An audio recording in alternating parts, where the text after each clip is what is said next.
Hi friends, I'm Dalia. Welcome to SimpleIndianRecipes.com, your online guide to simple and healthy home style cooking.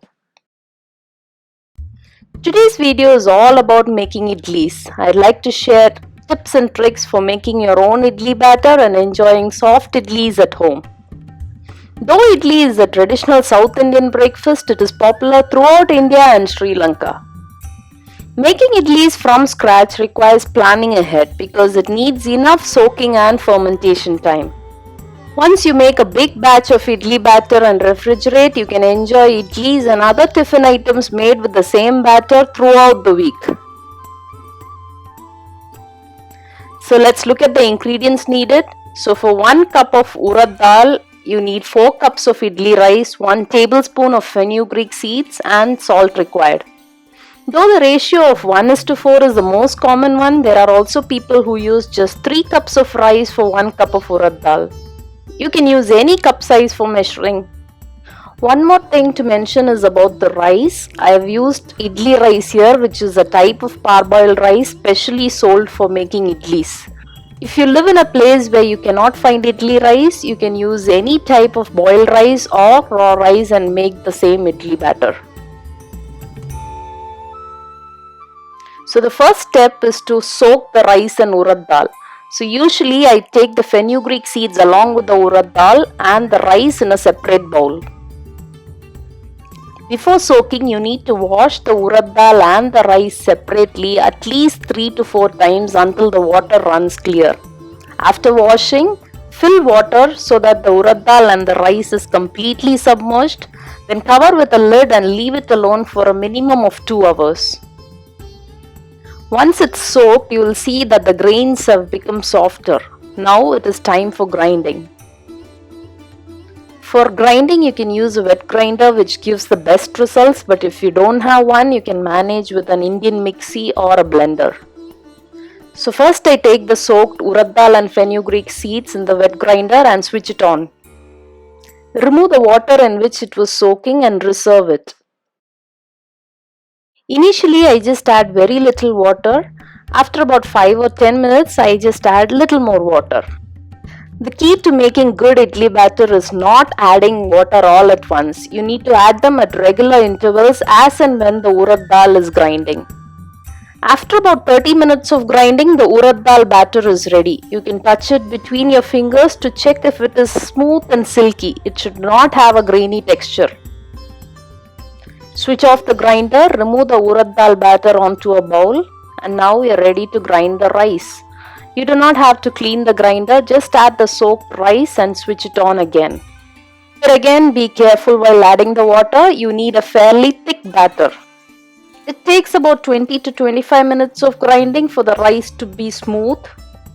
If you're using a mixie or blender to make the batter, you need to add cool water so that the batter doesn't get heated up fast. Also, you may have to grind it in small batches. Okay, once the rice batter is ready, it's now time to mix the urad dal batter with the rice batter. Traditionally, this mixing is done using hands, but I like to add the urad dal batter back to the grinder along with the rice batter. Add required salt and grind it again for just 5 more minutes.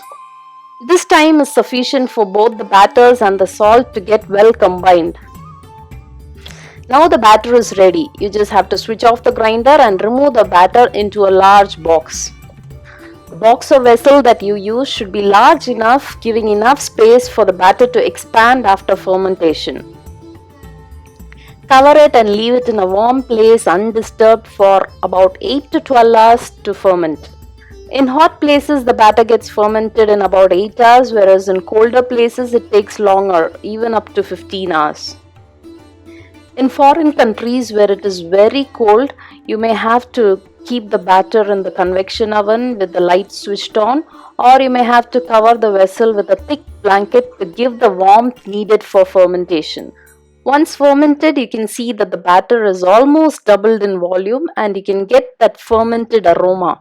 At this stage, your batter is ready for use. You can make idlis, dosas, uttapam, paniyaram and even rice dokla. After making, you can refrigerate the batter for later use. It stays good in the refrigerator for up to a week. So today I want to share with you how idlis are made using this batter in the traditional way. So to make idlis, you need the idli cooker or at least the idli stand, which you can use in a different vessel or the pressure cooker. The idli stand usually has 2 to 6 idli plates with 4 or more idli molds where you can pour in the batter for cooking. Before pouring the batter, you need to add few drops of oil and grease the idli molds so that the idlis come out easily later. Fill the molds with idli batter till it's almost full. So after pouring in the batter, you need to stack the idli plates alternatively such that one idli doesn't come directly on top of the other. These simple tricks help the idlis to get nicely puffed up when getting steamed. So here you can see I've also filled my mini idli plate, which is a great choice for kids. In the meantime, fill the idli cooker with about 1 cup of water and bring it to a boil. You can use a pressure cooker or any big pot for this. Just remember, if you're using a pressure cooker, do not put the whistle on. Once the water boils, carefully place the idli stand inside. Cook it for 10 minutes and switch off. The idlis get firm and spongy. You can check if it is cooked all the way through by inserting a knife. The knife should come out clean, that is, no batter should stick to it. After switching off, let it rest for 5 to 10 minutes before you try to remove the idlis. Using a wet spoon, carefully remove the idlis. It comes out very easily because we grease the plates. Now we are ready to enjoy these soft, spongy idlis with your favorite side dish. Idlis are very versatile and can be served in so many different ways. The most common way of serving it is with sambar, coconut chutney and with vada. It also goes well with all veg and non-veg gravies like chicken curry, vada curry, etc. I have also shared lots of chutney varieties in my website. Do take a look. I love all these combinations, but my most favorite one is idli served with idli podi with a drizzle of sesame oil. I hope I've made it clear and given enough details on making idlis. Be sure to try it at your home today. These steamed spongy rice cakes are very healthy and tasty. It's definitely worth a try. If you like this video, do subscribe to our YouTube channel and share it with your family and friends. Also join us in our other social networks like Facebook, Google+, Twitter, Pinterest, etc. For detailed recipe and step-by-step instructions, check out my website simpleindianrecipes.com. See you again with some more interesting recipes. Until then, bye-bye.